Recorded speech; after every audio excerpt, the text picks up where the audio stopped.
Welcome back to my channel, everybody. It's me, Janae, and I am back with another reaction video. Today we're going to be watching Casual Geographic's Why You Probably Have No Idea What a Whale Is.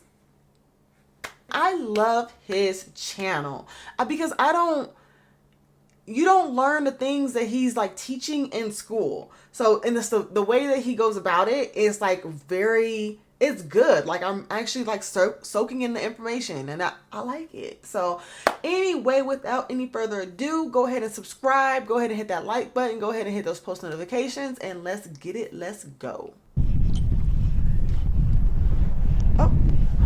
Oh. This is a whale. This is a whale.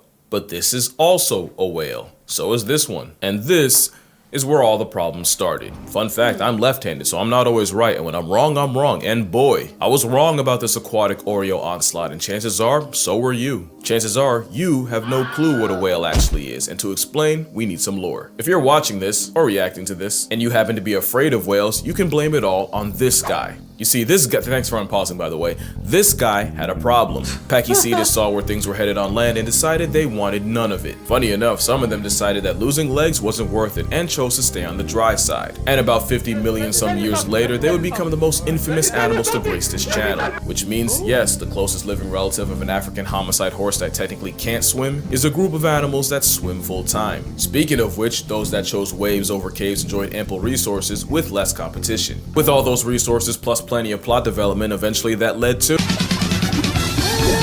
Let the world.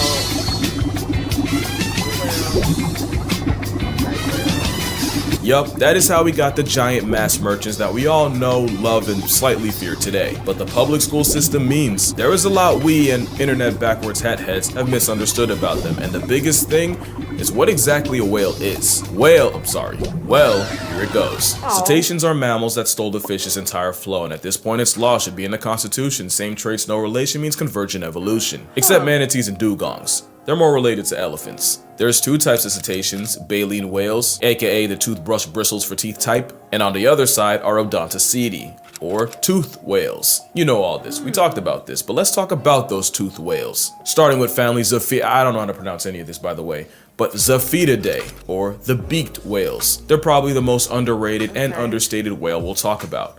I kind of feel bad for them. It's not that we're not curious, it's just that their grocery trips take them to the absolute crotch of the ocean at down to nearly 10,000 feet or 3,048 meters or about 33 Statues of Liberty. They also do really bad in captivity, like as bad as you think a whale would do, they subvert that. They also look like dolphins with the aspect ratio screwed up. You know how some movies will tell you that it's been modified to fit your screen? Nature did this blimp dolphin no such favors. Also, the Cuvier's beaked whale can hold its breath longer than any other mammal, with an all-time record of 3 hours 42 minutes. Which is probably why we know so little about them. 99% of their time is in ocean incognito, so you know seeing a whole pot of them is something special. Now the next family of toothed whales is Physeteridae, or the sperm whale. I also feel bad for them because a misunderstanding got them immortalized being branded after baby batter. You see what had happened was when whalers back in the day cut up the supersized cetacean, they were met with an organ filled with a chalky substance called spermaceti, which they assumed was just a nectar of nativity. What it actually is this kind of gel that helps amplify the sounds they use for echolocation. It also might help them with their diving, but we're not totally sure, but it's definitely not make a baby broth. Speaking of which, population-paced whales also dive deep. Not as deep as a Cuvier's beaked whale, but deep enough to trigger the devil's ring camera, or far enough to jump scare a deep sea drone. You know what, I get it, because if I was a recovering cetophobic, this would take me right out of remission. But if it helps, there is no documented case of a sperm whale census subtracting a person, even though they could technically do it without touching us. As arguably the loudest animals on Earth, or at least something close, the same clicks they use to hunt could possibly vibrate you to death, if not just knock you out.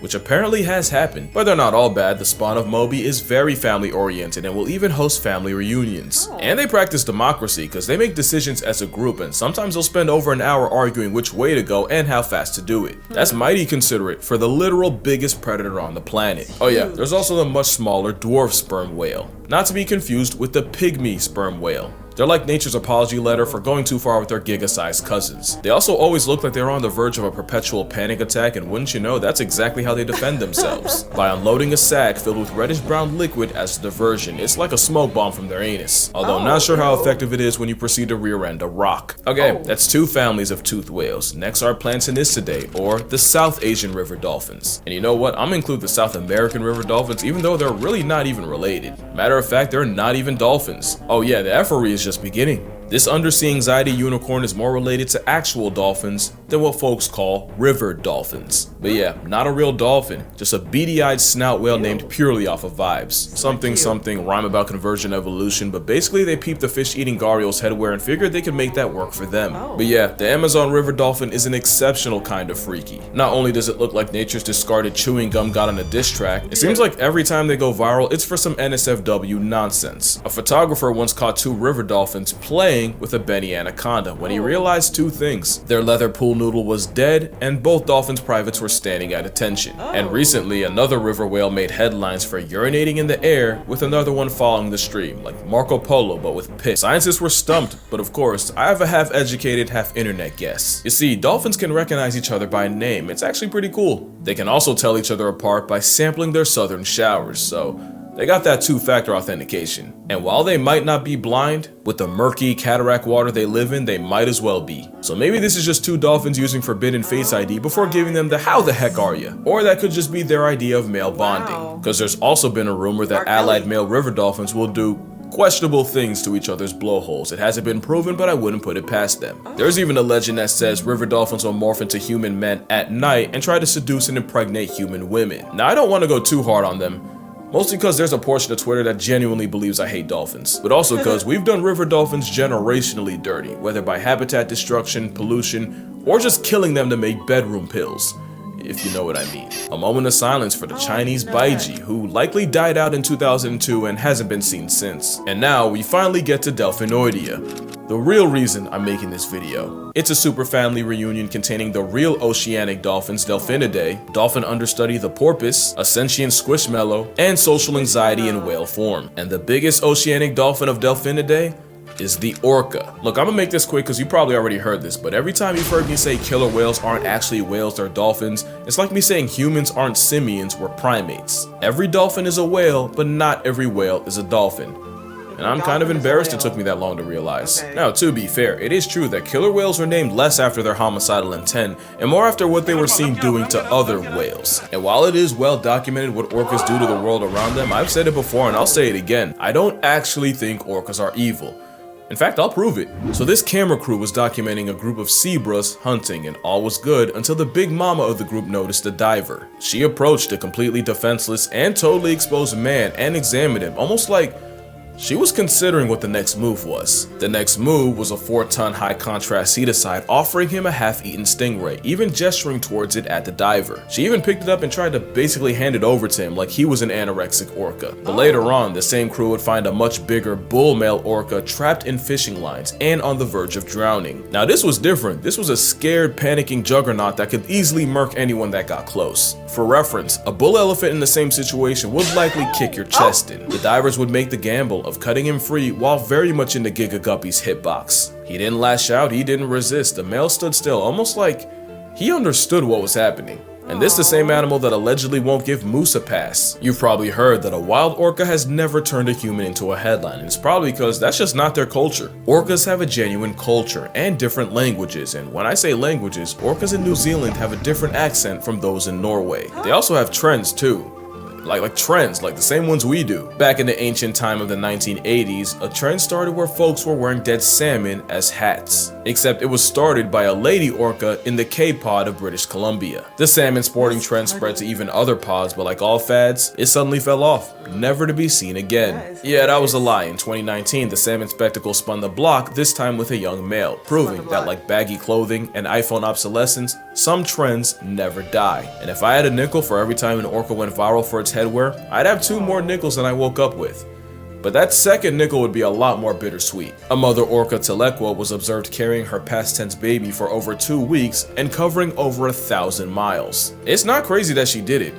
It's how long she refused to let go. What's crazier was that was 2018. and in 2025 she lost another baby, and did the exact same coping tactic again. Now if it makes you feel better, the mother known as J35 has had 2 healthy children, one born in 2010 and the other in 2020, but it's always the losses that stay with you. Yeah, orcas feel all the feelings, including empathy, which might surprise you after you've seen one slap shot a seal into orbit, but what looks like playing with their food is actually how grand orcas teach the little ones what to eat and how to eat it. And if that sounds cruel, just remember, if they didn't do that, there'd be a lot more cases of monochrome maniacs murking mankind. Cause the ocean is their omakase, and there's nothing alive that can check an orca. Oh, what is that? This is a pilot whale. It is the 2nd largest oceanic dolphin. They're also the Ferrari of whales, because their hunting involves sea sprinting towards prey at 35-mile-per-hour bursts, which is conceptually terrifying for such a big dolphin. And it might be why pilot whales have the juice to press a pod of killer whales. Gangs of pilot whales have been recorded pulling up to orcas en masse and sending the apex predators packing. There was even a case of problem-seeking pilot whales pulling up on scientists playing the sounds of orcas feeding. Now there's a lot of reasons this could be happening. One is that maybe they eat the same foods and figured they could finesse some calories for themselves. But my personal favorite headcanon is that pilot whales practice the art of offensive self-defense,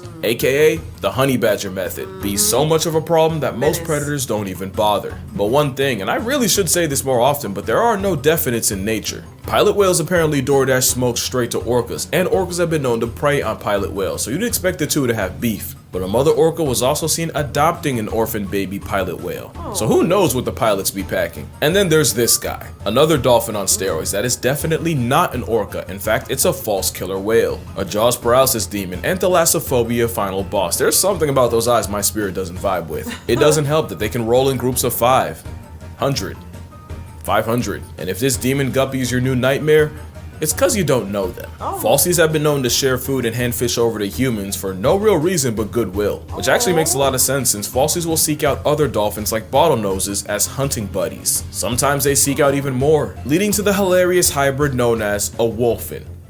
Life finds a way. There's many dolphins in Delphinidae, and this video will look like Endgame if I describe them all. But there's a lot more dolphins than just a star flipper, like the Irrawaddy dolphin. Just look at his face. Very cute, very demure. Or the optical illusion hourglass dolphin. But there's more than just dolphins and Delphinoidea. You also got dolphin little brother, the porpoise. The smallest of all whales, with the smallest porpoise being the vaquita, at a modest less than 5 feet long. And yes, their name does mean little cow. And unfortunately, there's less than 10 little cows left in the world. And the last members of Delphinoidea are belugas and narwhals. Belugas are my second favorite cetacean of all time. They're a Bayside Baymax, and they have the same personality. They've been called the canaries of the sea due to the sounds of their symphony. You know, I could never understand why I found this sentient marshmallow so adorable, but I think I figured it out. It's cause they're the only whales that can turn their necks like us. Belugas are a boon from Poseidon with some of the strongest family ties on Earth, and every summer, they'll return to their birthplace to molt, add life, and chop it up with old family members. In Hudson Bay, that means over 50,000 belugas in one place. Speaking of family, the beluga's closest relative is the narwhal. They actually belong to the family Monodontidae, which means one tooth, even though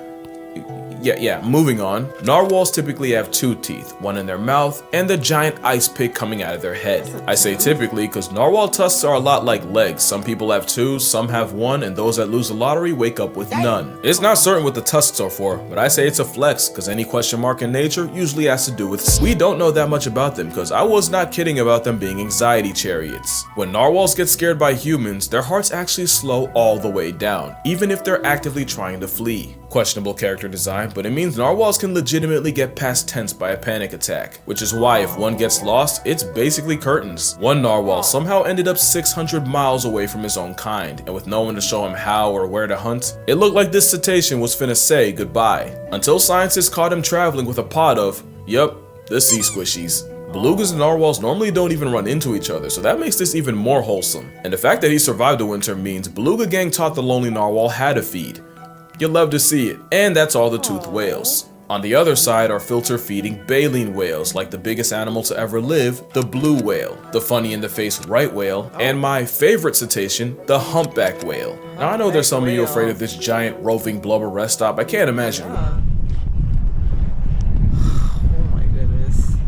You know, I almost forgot about that. Yeah. Well, that guy survived because it is physically impossible for a baleen whale to swallow a person. In fact, the biggest animals in nature can barely swallow anything bigger than a grapefruit. So if you ever get caught up in krill and a whale accidentally takes you, expect to be spit out expeditiously. But I think I know where the fear comes from. Whales are big beyond all comprehension, and the idea that something with a pulse can legitimately go band for band with a ship is probably terrifying. But also, they don't have expressions, and a lot of times you can't see their eyes, so it's pretty hard to even imagine them as alive. But what if I told you the fact that they're so big is why you shouldn't be afraid of them? Humpbacks are my favorite cetacean because their generational feud with orcas means they'll interfere with their hunts even if the target isn't their own kind. Even the sounds of an orca hunt can bring the humpback hood to their front door, and humpback whales have been recorded saving seals, sunfish, and even other whales from the barcoded sea assault. But humpbacks have also been recorded saving humans, with one shielding a scientist from an 18-foot tiger shark. At one point, he literally put scientist Non Hosser on his head and carried her to her boat.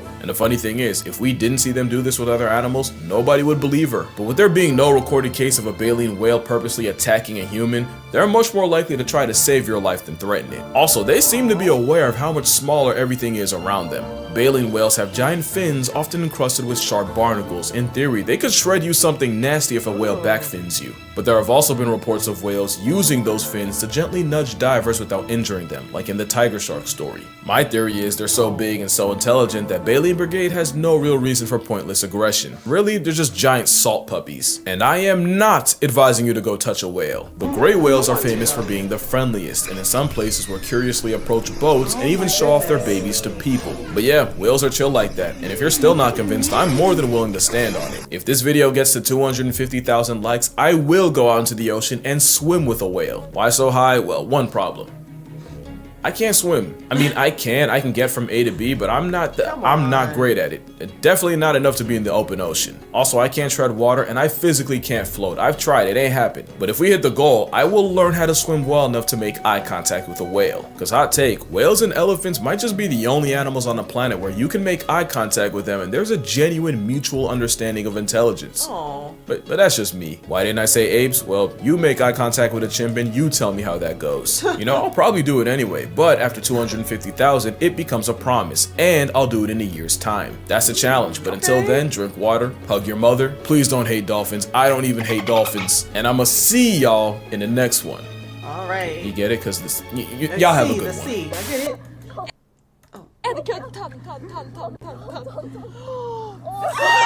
Oh.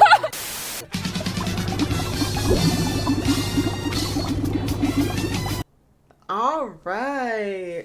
That was pretty good. That was really good. Very informative and very entertaining. So, what do you guys think about this video? Let me know in the comments, like per usual, like I always say. Subscribe, like this video, and I'll see you in the next one. Bye.